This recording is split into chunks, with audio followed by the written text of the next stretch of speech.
എന്ന തീരുമാനത്തിലേക്ക് എത്തും. 3 പേരുകൾ അതിൽ ഒറ്റ പേരിലേക്ക് എത്തും 6 ദിവസത്തിനുള്ളിൽ.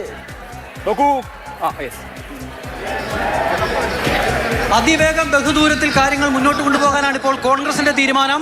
KPCC ആസ്ഥാനത്താണ് ഞാനുള്ളത്. വലിയ ആവേശം. പ്രധാനപ്പെട്ട നേതാക്കളെല്ലാം ഇവിടെയുണ്ട്. നാളെ തന്നെ സ്ക്രീനിംഗ് കമ്മിറ്റി യോഗം ചേരാനുള്ള തീരുമാനമാണ് ഇപ്പോൾ ഉണ്ടായിരിക്കുന്നത്. സ്ക്രീനിംഗ് കമ്മിറ്റി യോഗം നാളെ ചേർന്നാൽ മറ്റന്നാൾ ഘടകകക്ഷികളുമായുള്ള യോഗം മറ്റന്നാൾ നടക്കും.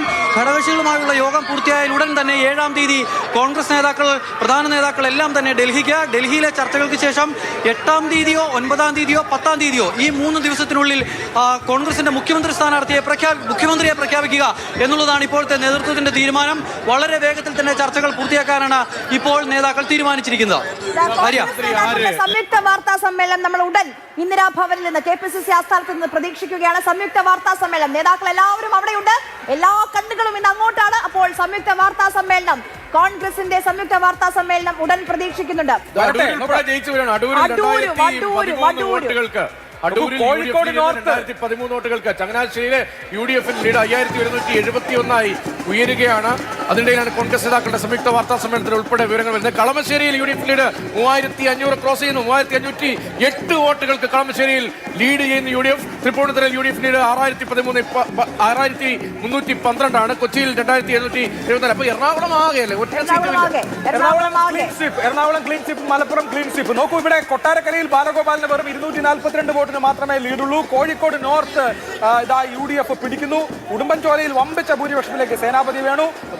വടകരയിൽ KK രമ 10,000 വടകരയിൽ KK രമയുടെ ഭൂരിപക്ഷം. വാമനപുരത്ത് 6232 വോട്ടായി UDF ലീഡ് ഉയർത്തുകയാണ്. തിരുവല്ലയിൽ UDF 4478 ലീഡ് ഉയർത്തുന്നു.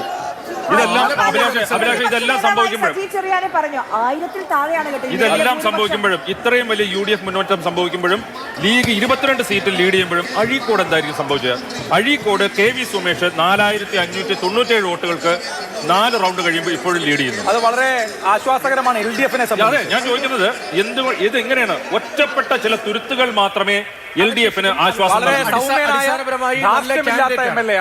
അടിസ്ഥാനപരമായി നല്ല കാൻഡിഡേറ്റ് ആണ്. എല്ലാവരും നന്നായി ഇടപെടുന്നുണ്ട്. ഇപ്പോൾ കണ്ണൂരിൽ ഞാൻ പോയപ്പോൾ അവിടെ ഇപ്പോൾ നഗരവുമായി ബന്ധപ്പെട്ട് കിടക്കുന്ന മണ്ഡലമാണ് അഴീക്കോട്. ഇപ്പോൾ കണ്ണൂർ നിയമസഭാ മണ്ഡലം മാത്രമല്ല, കണ്ണൂർ നഗരത്തിൽ 2 മണ്ഡലമുണ്ട്.